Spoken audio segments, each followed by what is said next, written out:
We start with a rough one. 2nd and 7. Sam Darnold makes an ill-advised streak seam throw to Robbie Anderson here. Here's the route pattern. Tight, gun, 12 personnel, 2 tight ends, corner up top on the short side, Robbie Anderson on the seam on the wide side. Look at the Texans D. Corners are both sagging, too deep. It's going to be hard to get that. That's what he sees pre-snap. Darnold goes back, 4-man rush. It's a cover 4. Now, to actually still take this shot is absurd. He's got Elijah McGuire in the check down, and he needs to take that check down. Instead, he takes a shot into double coverage. He appropriately overthrows it a little bit, but still can't do this. I don't care if Bates is in your ear telling you to look for the deep shot. You gotta make the right decision and check it down against a cover 4. The following is a 1st and 20, and it's just a 3-man route, which makes the throw that much more impressive. 12 personnel, gun, tight end wing right, slot left, Robbie Anderson, there he is, running a sideline corner. Texans 3-4 base. Darnold knows it's zone right away. See that? See the slot uncovered and the corner on the wide side, receiverless? That's a dead giveaway that it's a zone. Probably a cover 3. Turns out that it is. It just looks strange because of the unbalance on the field. So Darnold knows cover 3. There's that soft spot in between the flat and the deep third, and he doesn't hesitate. Perfect throw on the dime to the young receiver from Temple. Catches it at the sideline. Don't think it went for a 1st down, but sets up a 3rd and short. Calm. Good job by the O-line. Perfect ball to Robbie. Store this one in your memory banks because it comes back later. 3rd down, 1 personnel, 4 wideouts with Herndon at tight end. There goes Curse motion up top. There's the route tree. The intended target is Curse on the dig at the goal line. Romeo has a dime in there, 3-2-5, 2 deep safeties. Everyone else at the sticks. 5 up front, but only 2 rush. This is the key. 2 rush, 9 drop. Very tough to squeeze that in under any circumstances from the pocket. Now that's the key, from the pocket. Darnold tries to get it in there to Curse. He throws it low, which is good. It's safe. No chances for a tip ball. But there was so much more possibility with this play due to the 2-man edge rush. There's the 5 up front. Nose guard commits. His back is to the ball. He's not going to chase Darnold down.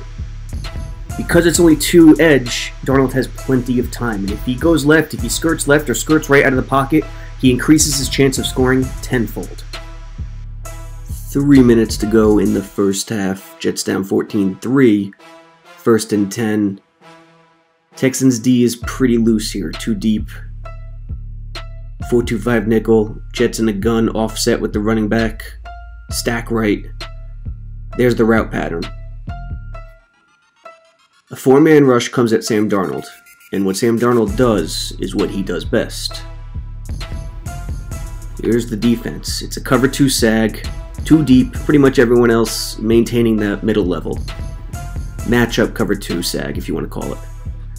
See what Sam Darnold does here? There's nothing. He sees the pinch, the edge pinch on the right side, on his left side. Gets out. Herndon recognizes it, scrambles. They make a nice play. Here it is from the end zone view, and this is what Darnold does best. See the left edge there? As soon as he comes down, it's not a stunt, but as soon as he comes down to pinch in and lose that edge responsibility, Darnold recognizes it and makes him pay. Other than Sam Darnold constantly pressured and running for his life, this was the other theme. Him doing well from the pocket against Romeo's too deep defense. There's the route pattern. Robbie's at the top on the post. He's going to get the ball. And where he gets the ball is in another soft spot of the zone in between the 2 deep and the 2nd level at the sticks. Now, here is the key to the play. Tyrann Mathieu. He's right there. If he gets depth, he could shut down the post. But he has to contend with the back out of the backfield. Sam Darnold sees it, and finds a wide open Robbie Anderson on the post. It was not great defense by any stretch of the imagination. The safety did a bad job as well. Here it is from the end zone view. There's Tyron, there's the Honey Badger. Look at Darnold, the camera's in the way a little bit there. But Darnold kind of shakes him off, and by the time the ball is in mid-flight, Matthew is way too late and he just cannot get over. Nice throw, nice catch, nice play.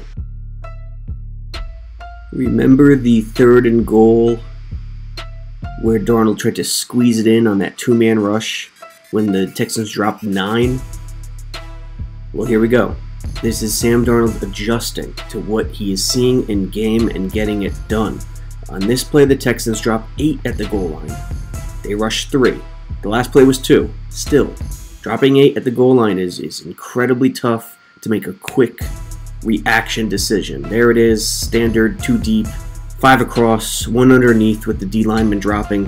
Darnold recognizes it and uses his legs to make the play happen. Robbie Anderson also recognizes it, breaks off his route, cuts across the back of the end zone for the touchdown. This is a clear in-game learning experience for Sam Darnold. Second situation he's faced with it, he recognizes it, doesn't make a quick decision. See the three-man rush right there? He could react quickly, get rid of it, have happy feet. Instead, he appropriately scrambles, makes a play happen, gets a score. Here's an example of 3rd and long, 3rd and 10. Here's an example of just a great throw in a tough situation. 11 personnel, gun, tight end wing against a dime. It's a design sprint out, straight out of the playbook of John Elway, Shanahan, Rick Dennison influence here during the 1990s. You hardly see design sprint outs like this anymore. Some could argue it's not a design sprint out. I still think it is. But regardless, Darnold sprints to the left, turns his back immediately, cuts the field in half against the cover 2 over, which shifts. The corner stays in the flat, while the other corner takes a deep half. Darnold perfectly places it in between the second level and the deep half. Yeah, that's a design sprint out. It's just, he finds the groove, perfect touch. Here's a rare example of Darnold facing man-to-man defense. 3rd and 5. It's the touchdown to Andre Roberts. Now, the route pattern, it's a man beater, especially Roberts up top on that slant and go, slant and corner, whatever you want to call it. The double move is a man beater. Here's what Darnold sees pre-snap. It looks to be man-to-man, 1 deep with the safety over the top cheating towards Robbie Anderson on the short side. Darnold takes the snap. It's only a 3-man rush, as Romeo constantly does at the goal line. So 2 underneath, lagging, spying underneath. But because it is man-to-man and he reads man-to-man, there's no messing around. He knows exactly where to go. Andre Roberts on the double move. And on top of that, the corner is playing an inside technique that you'd more likely see from the 5-yard line in to take away the slant. He's cheating too far inside. The double move gets him. As was commonality against Houston, Sam Darnold faced a lot of 2 deep zone. Here's another example. 11 personnel, gun empty, tight end flex. Pre-snap, there's the route pattern. Robbie Anderson is going to get it up top on the post on the short side. It's a nice zone beater. This is a nice zone beater concept. Pre-snap looks to be 2 deep. Could be man, but it's not. Stop it right here. It's 2 deep. Cover 2 sink with a D lineman underneath. Only a 3-man rush. Houston rushed a lot of 3 against this Jets O-line and actually got the job done. There's where the ball goes. And those are the 2 highlighted defenders that Darnold needs to manipulate. Gets it to Robbie in the post, first down. The end zone view is where you're really going to see the pure genius from Darnold. Notice he's not a Ben Roethlisberger who pump fakes a lot. That's okay, he doesn't have to pump fake. There's other ways to do it. Watch his slide to the right. Yes, maybe he's looking to find the lane, but see that slide right there? And look at the top right corner. The defender's manipulated by that slide. Look at him go. Just a beautiful thing by Darnold and little nuances that he's great at. Here's one where Darnold tried to squeeze it into a tight window. And to be honest, it is improvement. It is great reads from the pocket. It's something to really take note and hold of. There's the route. Again, too deep by the Texans. Very familiar. Too deep with everyone else at the sticks. Too sink. Now, there's two key defenders here when Darnold comes back and plants that right foot. And this is what he's looking at. Herndon is in the slot. He's doing the deep out, and that's where he goes. But those two defenders, the over-the-top deep half guy and the corner, are right in between. And the corner may have tipped the ball. I forget from the broadcast. But Herndon could have caught it, and it was a good pass. Darnold anticipated that corner picking up the flat cannon and the safety picking up the out and go. What makes this throw even better is see that pressure in his face. There is no lane, yet Darnold still anticipated it and almost completed a nice one. 2 minutes left. Jets need a score. Here's a miss by Sam Darnold on a deep post to Robbie Anderson. Again, the Texans show too deep. There's the route pattern. Robbie is on the near side, runs a corner post. Shows too deep, but however, Romeo is not in a too deep. It's a too deep show, but it's a cover 3 with the strong safety zipping up to the flat and the free safety taking the deep third, middle. There it is. There's the alignment. The near corner is actually passing his guy onto the free safety, even though he does have deep third coverage. There's Robbie in the middle. Here's where the miss comes in. See all the space here? Darnold still has time to throw in the pocket. See all the space there?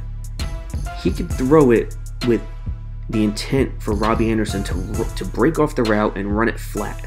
And if he does that, he has plenty of space, and it's a big chunk right away. There's no defending it. It's over the second level, underneath the two safeties. Underneath the one safety, excuse me. Instead, he lofts it, he leads the quick Robbie Anderson, and it eventually gets into the other deep third territory where the corner is playing and roaming. Here just from the end zone, right now, the ball should be gone. See that lane? See that space? He has plenty of time to throw it right now on a flat line and make a big play happen. This will come to Darnold in time.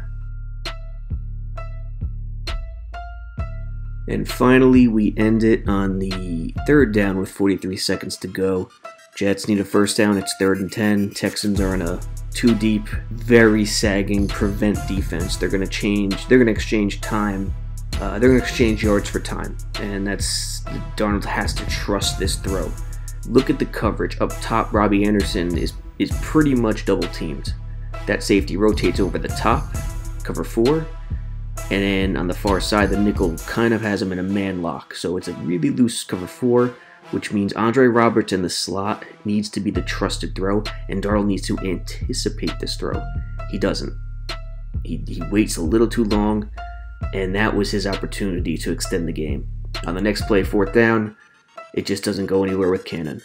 While we end on 2 bad plays with Darnold, don't worry, don't sweat it. He was fantastic in this game. But these are the plays that he'll have to learn from and get better from to become a stud.